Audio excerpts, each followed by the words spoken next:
Hey guys, welcome to the MagFed Ranch Paintball channel, and today I'm going to be doing another how-to video. But before I get into it guys, subscribe to the channel, smash that like button, share, and comment. Alright, let's get into it. So today's how-to video guys is installing a T15 stock ring with guide rod. In essence, taking it back to the old school, going with the original design of how the buttstock is connected to your T15.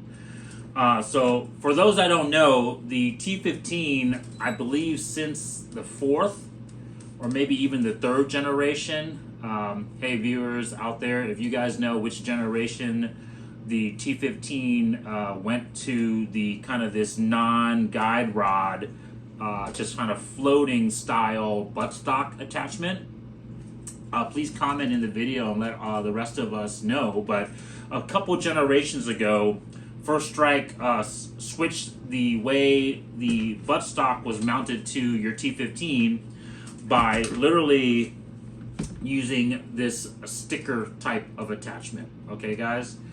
And so literally it's just held in by 3M tape.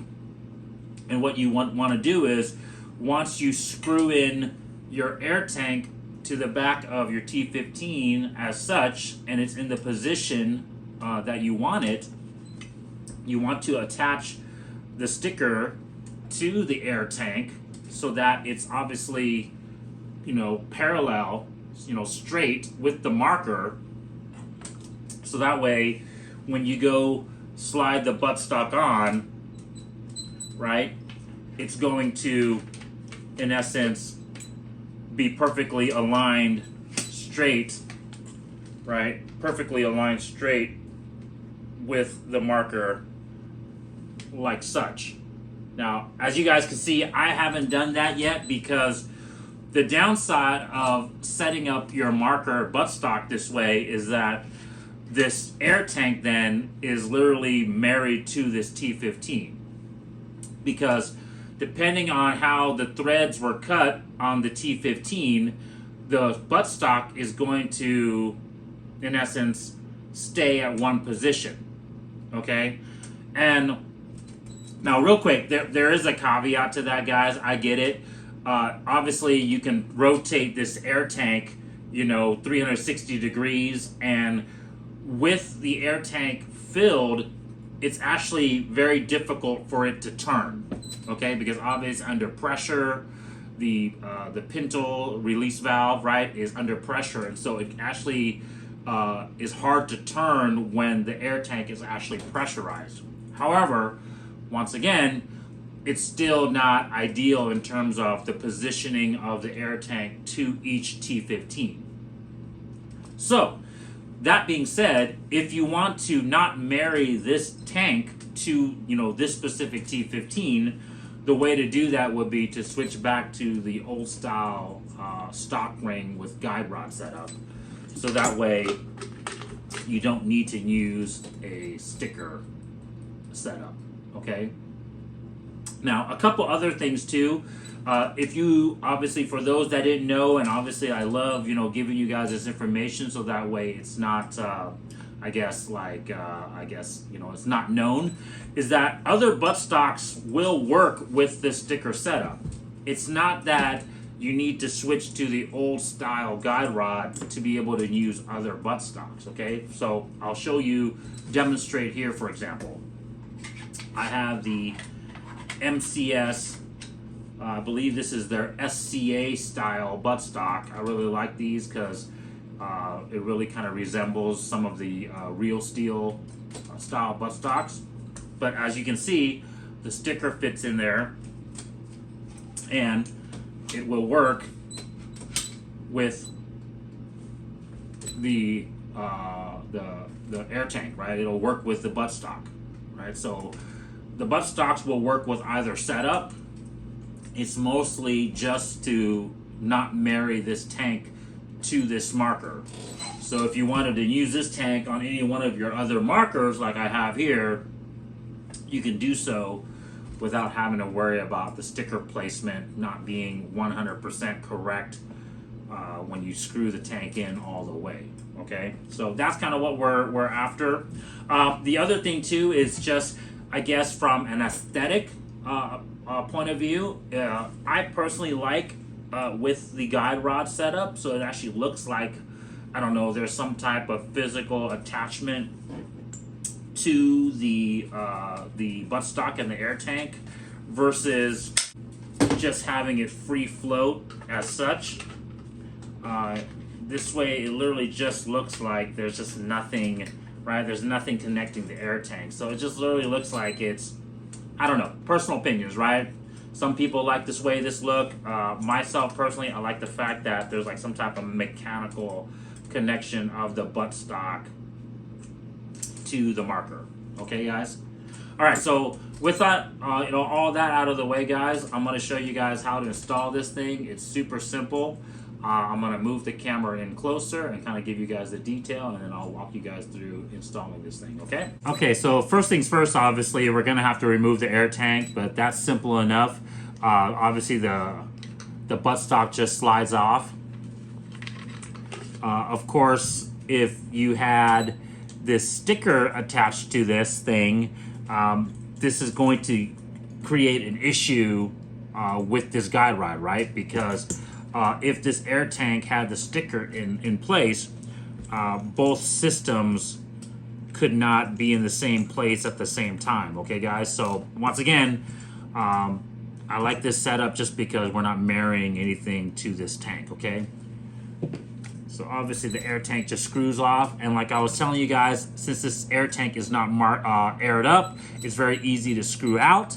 However, if there was air pressure in the tank, it would be a little bit more difficult. That's why it's always important to lubricate the threads and the O-ring as well, guys. That's how you're going to get a lot of wear on your threads and your O-rings if you constantly loosen and unloosen your tank with it pressured up. Okay, guys, so another real quick tip there. Now let's discuss the guide rod and the stock ring real quick, guys. They're actually two separate pieces, and so you need to purchase two separate pieces and actually a little bit of hardware, just technically one hardware separately. So the stock ring from First Strike comes separately, just like this stock ring that you see here, just this ring. However, it does not come with this Allen head screw here, guys. This is a 3/32 Allen key, and so both the guide rod and the stock ring has a screw and obviously another type of bolt that is 3/32 in size, okay? But when you guys go to order the stock ring for the T15, make sure you order the screw as well, okay? Otherwise, it's not gonna come with the screw, and then you're not gonna be able to attach the ring to your T15. There is two holes in the stock ring. You'll notice that one hole is a little bit bigger than the other. The right side hole, you'll notice, is slightly larger than the left side hole. And the bigger hole is where you're going to attach the stock ring itself to the T15. The smaller hole is where the guide rod is going to attach to the stock ring. Okay, so install is very simple, guys.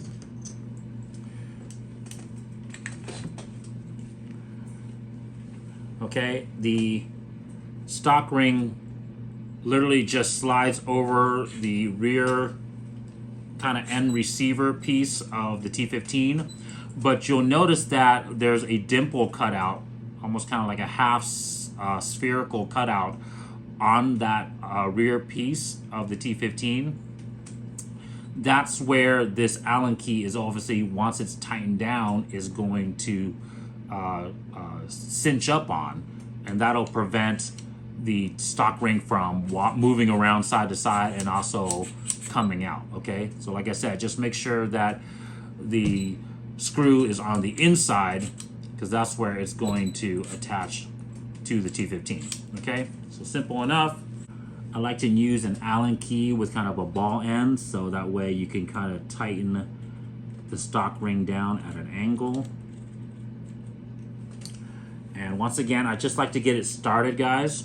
So you see that it's mostly started, and then now you'll notice that now that it's in the sphere, that little cutout, the stock ring can't move around. At this point, you can go and cinch the stock ring down, okay? Okay. Like I said too, obviously if this was a final assembly, I would put some type of thread paste or Loctite on it as well, so that way it wouldn't back out during gameplay, just over time. I just wouldn't use a very strong Loctite and use like a blue or a purple. I wouldn't use the red, just in case you needed it to come out in the future, okay? And then lastly, the guide rod. This you can either get the ones from MCS, like that one I have here, or you can get the ones from First Strike as well. Either one will work, guys.